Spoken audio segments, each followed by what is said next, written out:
Good afternoon, good evening, perhaps even good morning.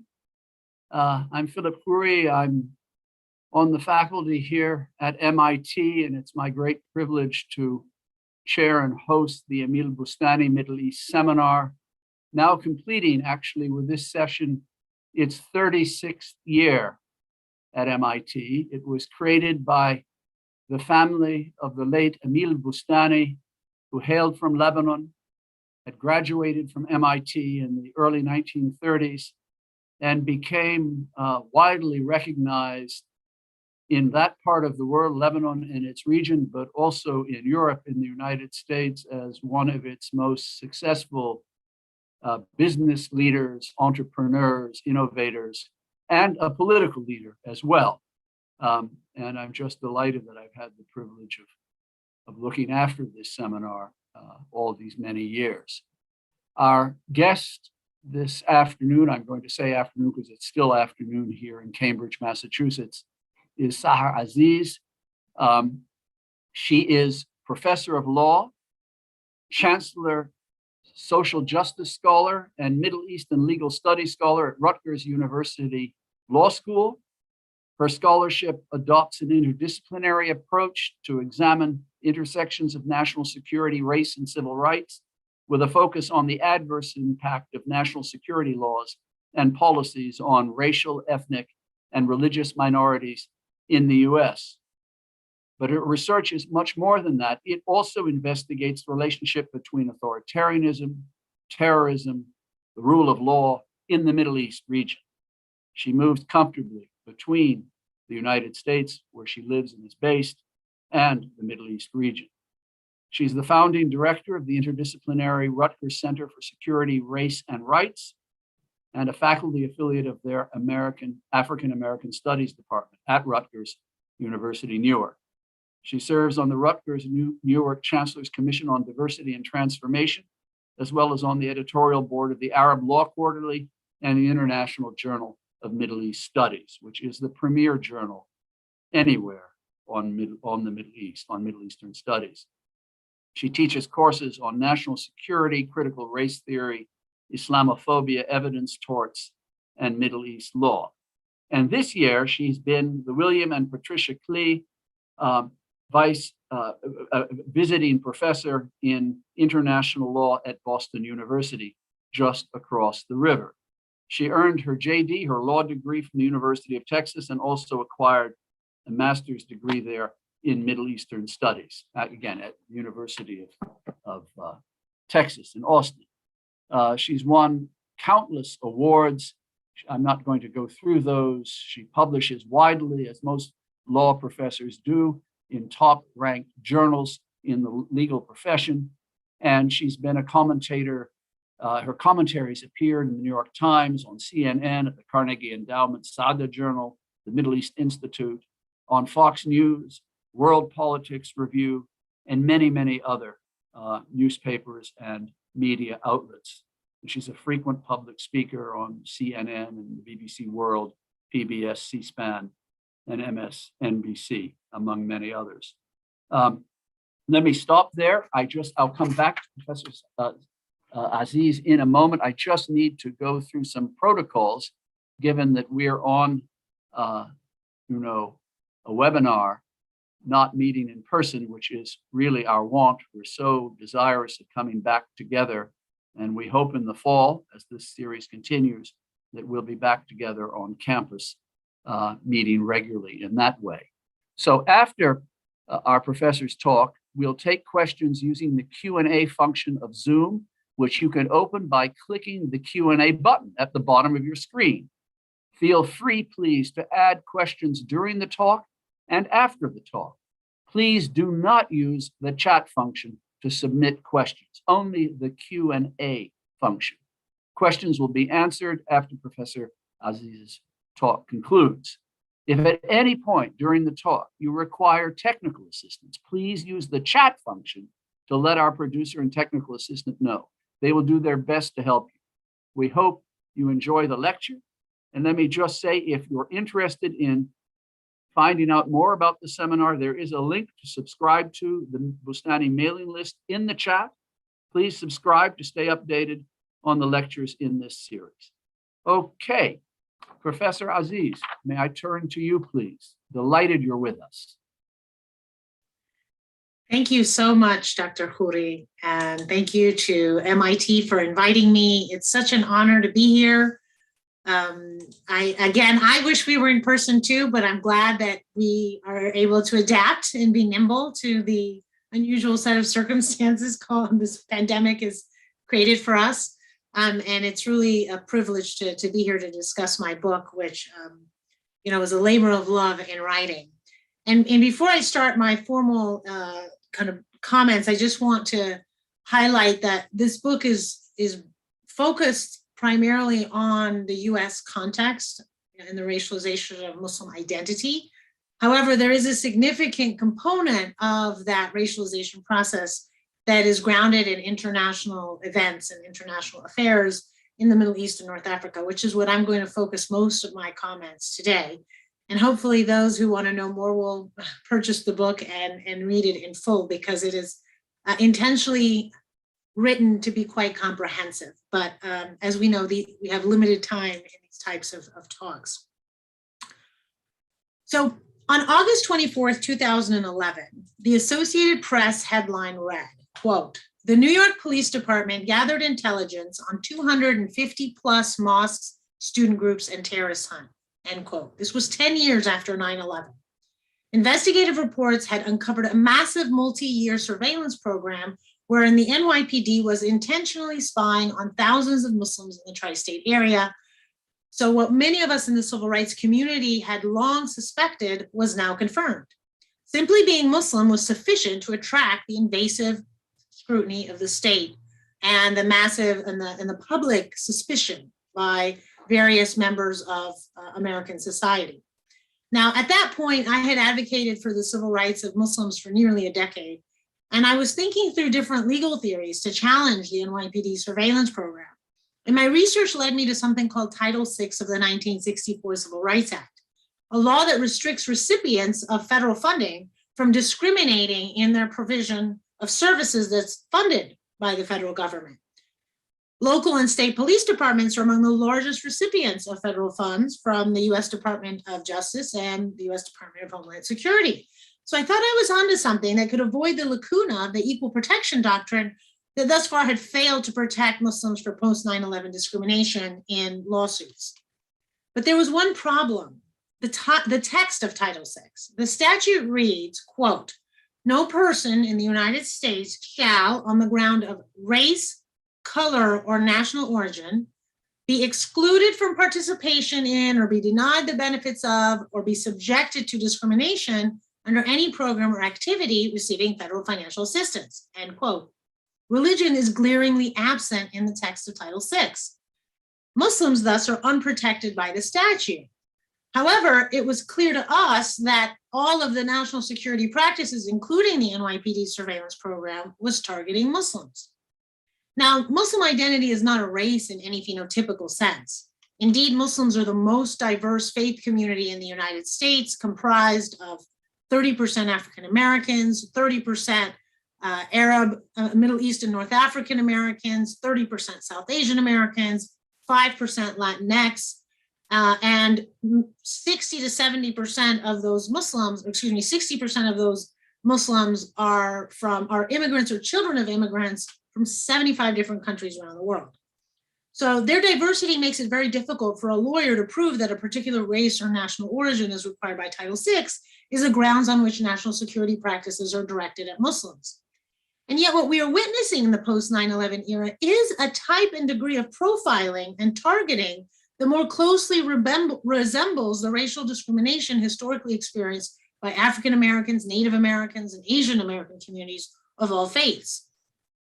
Therefore, Muslims are being treated as a race, and more specifically a suspect race, rather than as a religious minority to be protected from persecution.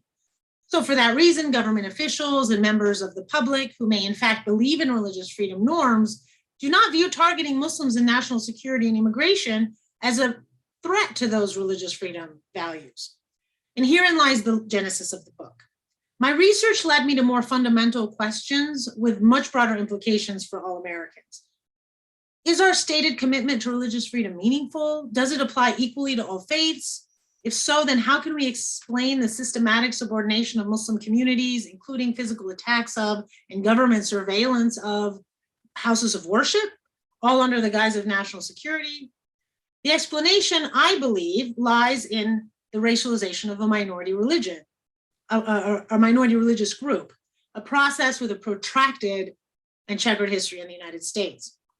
So the book interrogates why and how a country where religious freedom is a founding principle in law and societal norms produces such overt discrimination and prejudice against Muslims.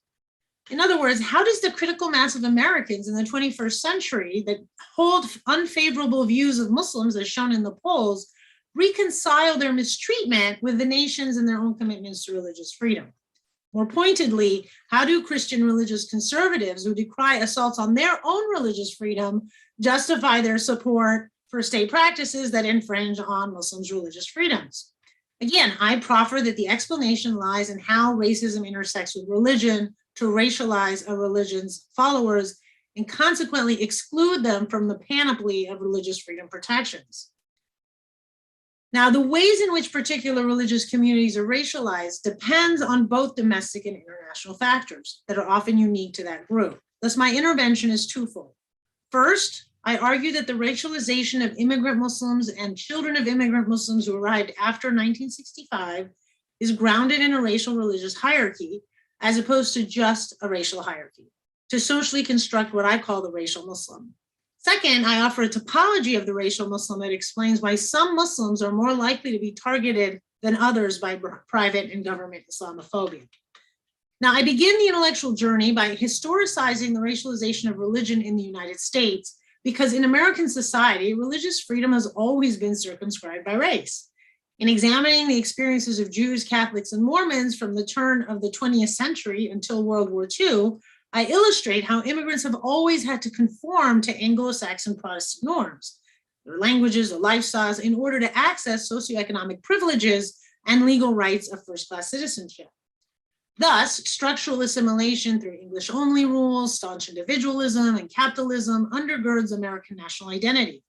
Immigrants, in turn, are expected to divest their foreign language, culture, dress, and lifestyle.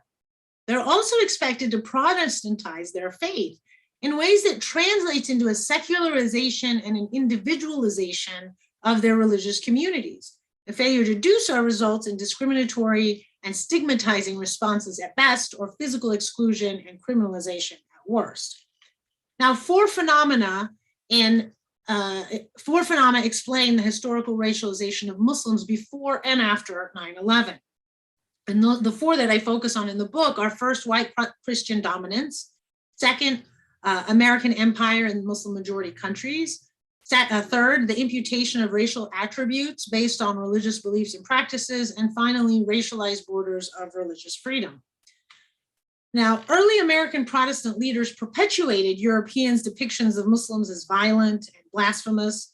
Tellingly, the famous American Protestant theologian Jonathan Edwards attacked Islam by comparing it to none other than Roman Catholicism, which also affected the way the Catholics were racialized in the late 1800s and early 1900s. He described both religions as kingdoms erected by the devil to oppose the kingdom of Christ. And because Islam was purportedly established through violence, as you hear, established through the sword, by the sword, Edwards claimed Christ would destroy it as one of the forces of the devil at the Battle of Armageddon. Indeed, the demise of Islam was a sign of the second coming of Christ for some American evangelicals, a belief that motivates contemporary evangelical support for Israel's dehumanization of the Palestinians. Now, during the formation of the American Republic, Islam was also deployed as a political foil. For example, Thomas Paine's book, Common Sense, contrasted America's status as an asylum for liberty with Islam's despotic empire of superstition and fanaticism. And although Thomas Jefferson emphasized that, quote, Mahometans, which was what they would call Muslims at the time, should be protected under his vision of religious freedom, as Denise Spielberg's book meticulously shows in her book, Thomas Jefferson's Quran, but Jefferson's commitments to religious pluralism were never tested. The only Muslims in America at the time were enslaved Africans, not considered fully human under the law or within society. And ironically or tellingly, John Adams and Thomas Jefferson referred to each other as Oriental despots and Mohammedans as derogatory epithets during the 1800 presidential election, revealing the extent to which Islam was the antithesis of American notions of liberty and freedom. Now, I also demonstrate how the association of Islam with violent barbarism predated the 9/11 attacks.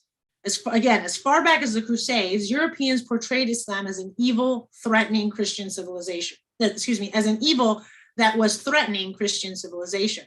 Remnants of European Orientalism and colonialism in the so-called Old World were combined with racism, settler colonialism, and xenophobia in the New World, and they still shape contemporary American culture. So entrenched Orientalist stereotypes of people from the Middle East contribute to the redefinition of Islam as an aggressive political ideology that is antithetical to Christianity in the post-9/11 era. Now, the racialization of Islam as an evil and violent ideology combined with American coercive assimilationism does not fully explain the social construction of the racial Muslim. American hegemony in the Middle East after World War I and most certainly after World War II, or so beginning in World War I, required a narrative that morally justified military interventions in the Muslim majority world. So prior to World War II, Islam was considered a distant threat. With Muslim majority lands occupied by European powers, the US government interactions with Muslims was very limited to deploying ambassadors whose reports reified the Orientalist view that, quote, history does not record a single instance of successful constitutional government in a country where the Musliman religion is the state religion, end quote. Now, although such derogatory portrayals circulated among the intellectual elite, the average American prior to World War II was preoccupied with more pressing domestic economic concerns in the first half of the 20th century. But this began to change when Muslim immigrants arrived in sizable numbers after 1965, which was when national origin immigration quotas were lifted and the United States was competing with the Soviet Union for client states in the Middle East and North Africa. The same structural racism addressing domestic oppression of Blacks, Native Americans, and Asians would soon be deployed against immigrant Muslims.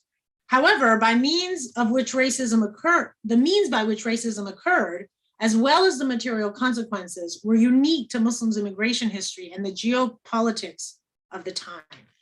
So, like that of other immigrants, Muslims' racialization in America was shaped by the political and military conflicts between the United States and their countries of origin.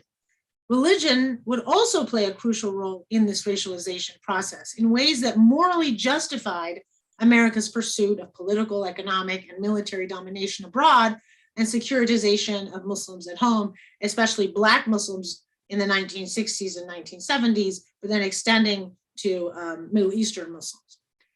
Although not always explicitly stated, a clash of civilizations narrative informed laws governing the US government's treatment of immigrant Muslims in the second half of the 20th century. Again, grounded in European Orientalism, what it was now becoming American Orientalism took on a life of its own as hegemonic geopolitics merged with domestic racial religious hierarchies. So for example, and American Orientalism initially produced contradictory state policies towards Arabs. So on the one hand, Henry King and Charles Crane, appointed by President Woodrow Wilson to head the 1919 mission to Palestine, opposed the Balfour Declaration out of support for Arab self-determination.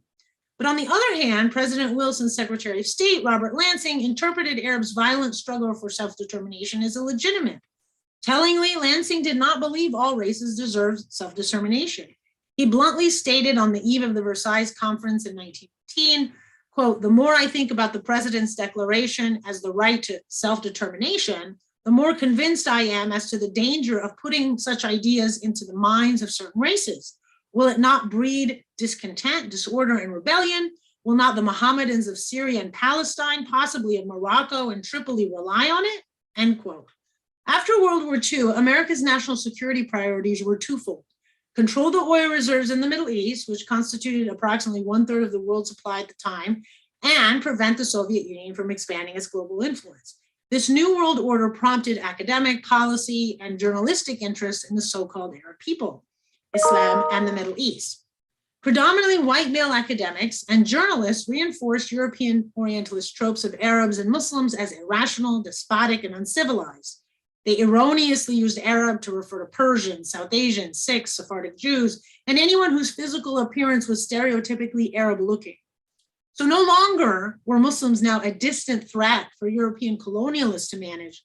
They were now America's problems, as it sought to commandeer Muslim-majority lands as client states in the Cold War. The racial Muslim construct was now starting to emerge. Now, I emphasize 7 international and domestic crises in particular that I argue contributed to the social construction of the racial Muslim. The first was the establishment of Israel in 1948. The second was the 1967 Arab-Israeli War. The third was the 1973 Arab oil embargo. Fourth, the 1979 Iranian Revolution and consequent hostage crisis. Fifth, the first Gulf War in 1990. Sixth, the 1993 bombing of the World Trade Center. And then finally, seventh, the September 11th terrorist attack. So after each event, the American media intensified its coverage of political conflicts in the Middle East. Arabs, who were incorrectly presumed to all be Muslim, because there's a significant minority of Christians and other religions in the Middle East and North Africa, but all Arabs were portrayed as violent, irrational, and anti-democratic.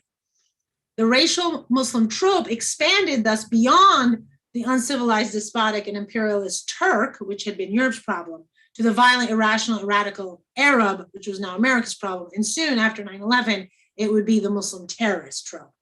So when the Soviet Union fell in 1990, American policymakers warned that Islam would replace communism as the global threat to US national security.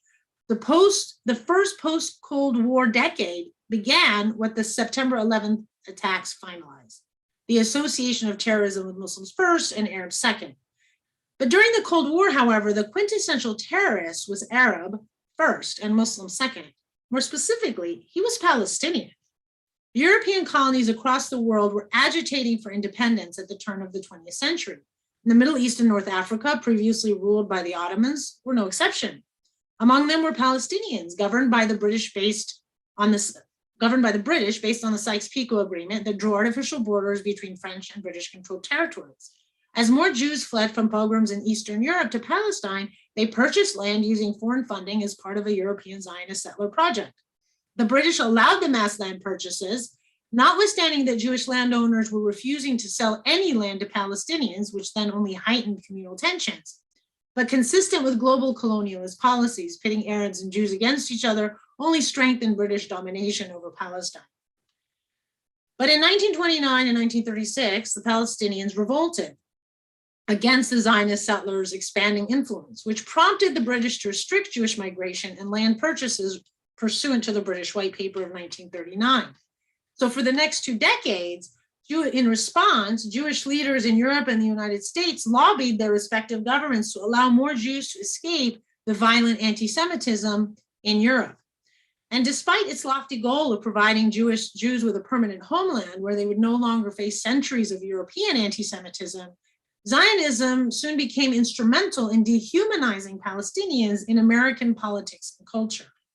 At the start of World War II, for example, the American Zionist movement's efforts to establish the State of Israel was gaining momentum. By 1945, magazines and televisions projected into American homes images of Jewish corpses stacked on top of each other and emaciated bodies of Holocaust survivors. Of the nearly 1 million displaced people, more than 250,000 were stateless Jews seeking to immigrate to Palestine. Those are the ones who survived the Holocaust.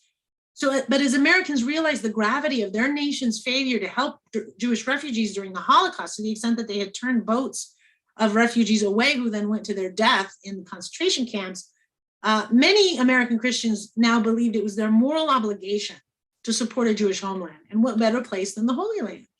So the Holocaust inadvertently bolstered Zionist claims that only a Jewish state could prevent centuries of European pogroms that culminated in a genocide. And indeed, support for Israel became a unifying force among an increasingly diversifying American Jewish population. Now, although American Jews had experienced a surge in anti-Semitism during the wave of white nativism in the early 1900s, they were gradually becoming socially reconstructed as white within the domestic racial religious hierarchy, which granted them membership in America's newfound Judeo-Christian national identity. So it shifted from being a Protestant nation to a Judeo-Christian nation, which then enveloped Jews. This translated into more political influence over time. So after 1945, Jewish Americans emerged as a voter base courted by politicians.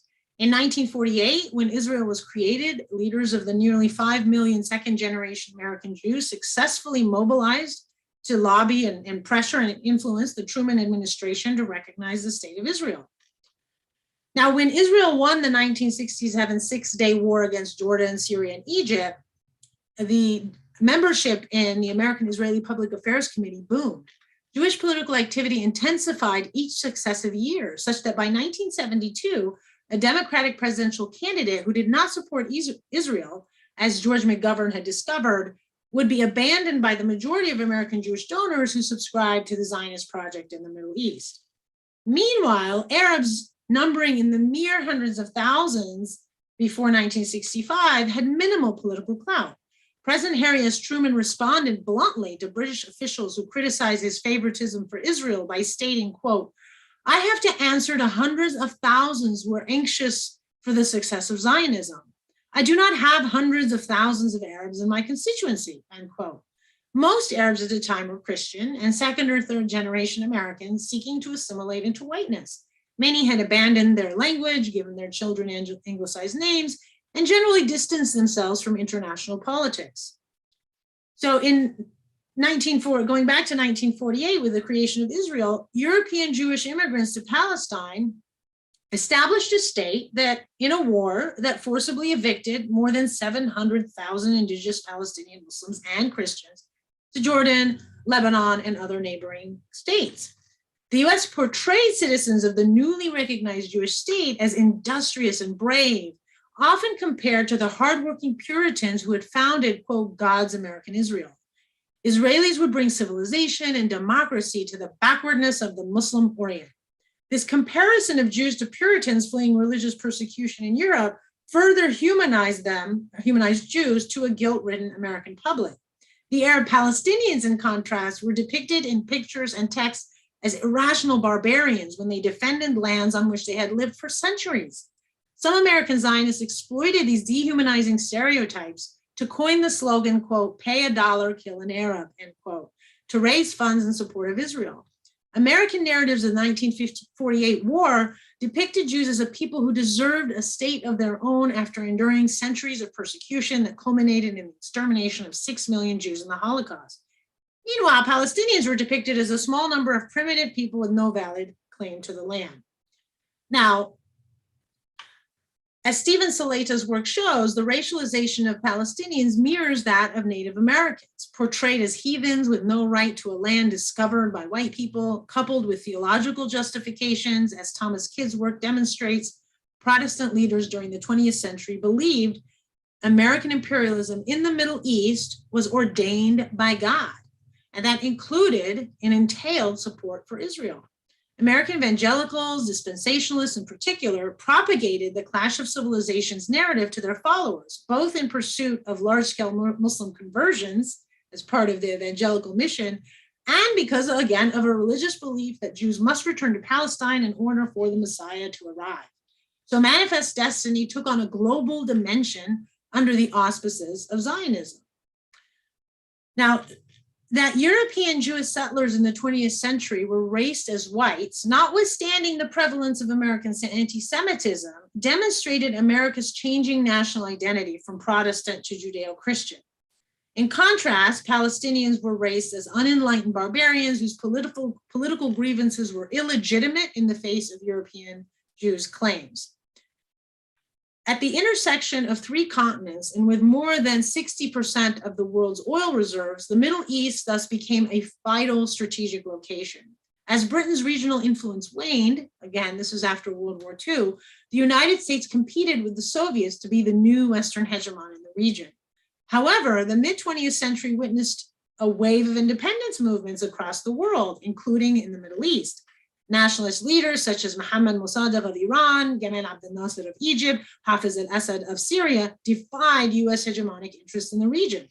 Notwithstanding its rhetorical commitment to self-determination, the US government dismissed Arabs' aspirations for independence as illegitimate. Tellingly, a 1949 CIA report concluded that Arabs are, quote, non-inventive and slow to put theories into practice, end quote, and capable of, quote, astonishing acts of treachery and dishonesty, end quote. Presidents Truman, Eisenhower, Kennedy, and Johnson all had in common that Arabs were unpredictable, explosive, and backward. Eisenhower's aversion to Arab nationalists like Nasser arose in part from a conviction that Arabs simply cannot understand our ideas of freedom or human dignity. Demonstrating the potency of race in the American psyche, President Lyndon B. Johnson compared Palestinians and Arab nationalists to treacherous Indians, while he likened Israelis to the noble Texas freedom fighters. Again, Johnson was a Texan.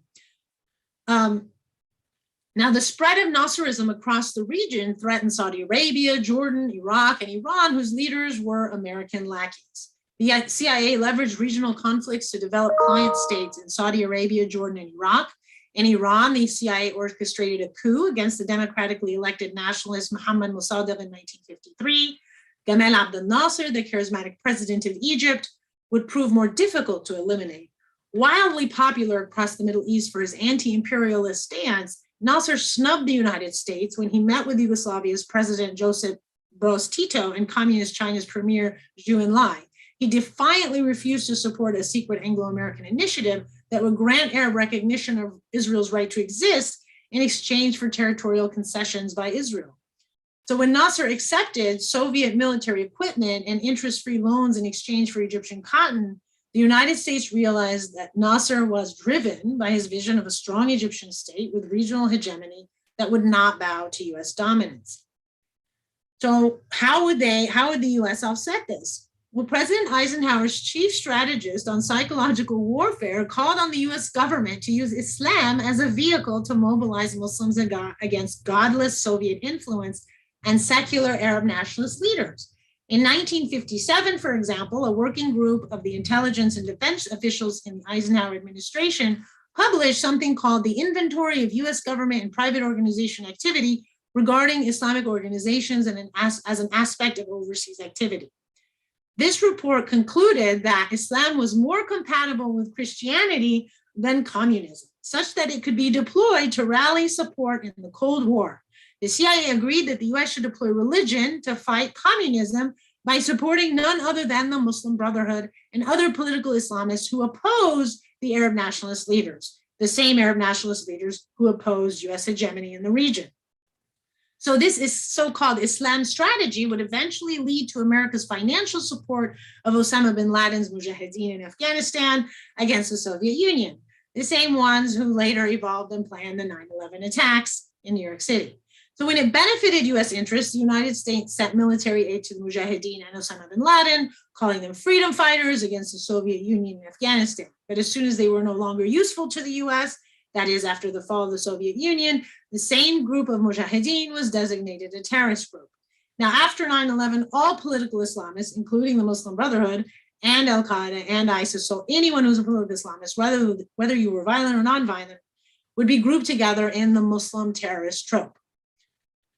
Now, US concerns with Arab nationalism were reinforced in 1972 when President Ahmed Hassan al-Bakr, a staunch Ba'athist, nationalized Iraqi oil fields without compensating US-based companies, Exxon and Mobil. The Middle East soon became a focal point of Cold War politics and militarism.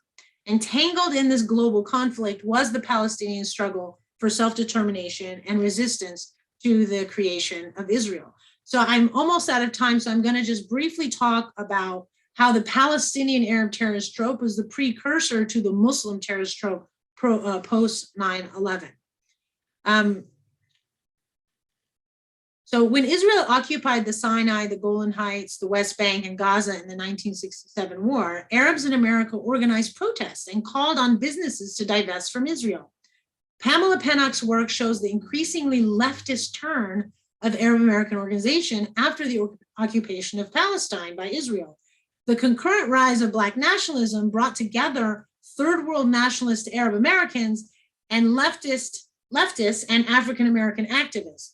And although Arab American leftists were a growing minority within the Arab American community, alliances with Black nationalists, along with support for the Palestinian liberation movement, marked Arab immigrants, regardless of their religion, again, Christian or Muslim, it marked them as radical, subversive, and anti-Semitic.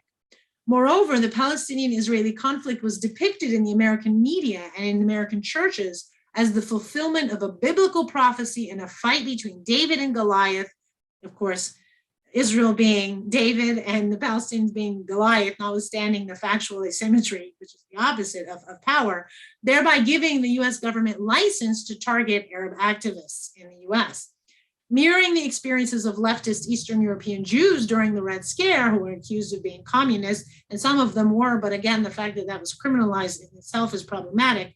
Arab political activists became increasingly surveilled, deported, and prosecuted by US law enforcement, which again set the stage for racialized national security enforcement after 9/11 against all Muslims.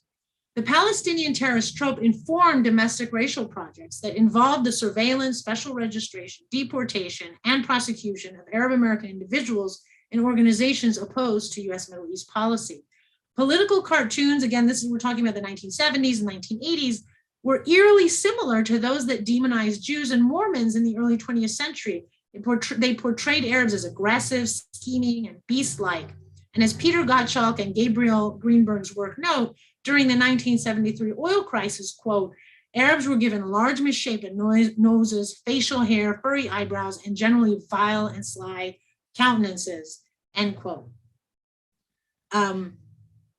So in closing, I skipped a lot because there's so much to talk about, but in closing, essentially what my book does is it argues that if you want to understand the way in which, or if you want to understand why a religious minority, in this case, Muslims in America, are being so aggressively targeted and so openly targeted and so overtly targeted, even though they're a religious minority, even though we privilege religious freedom in law and in society in the US, then you have to understand kind of two things. First is the racialization of religion in America writ large.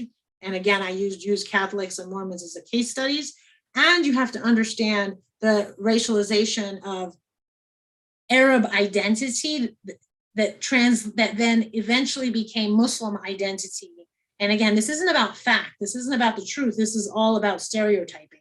And so it was these Mohammedan Turks, who was the Mohammedans, and then the Mohammedan Turks, and then the Arabs, and then the Palestinians, and then the Muslims. But it's all interconnected, and then they converged. And so 9/11 was kind of the perfect storm, or we should say the worst storm. And we're still reeling from these last 20 years. And my last chapter in the book kind of asks more questions than it answers, but it then explores the possibilities of the future of the racial Muslim and the changes in demographics, the changes both in the US, but also the coming of the third generation of people whose grandparents immigrated right after 1965, who identify as Muslim, and how those grandchildren of immigrants are also allying with African-American Muslims to redefine and shape American Islam and Muslim identity in the United States. Thank you very much, and I look forward to your questions.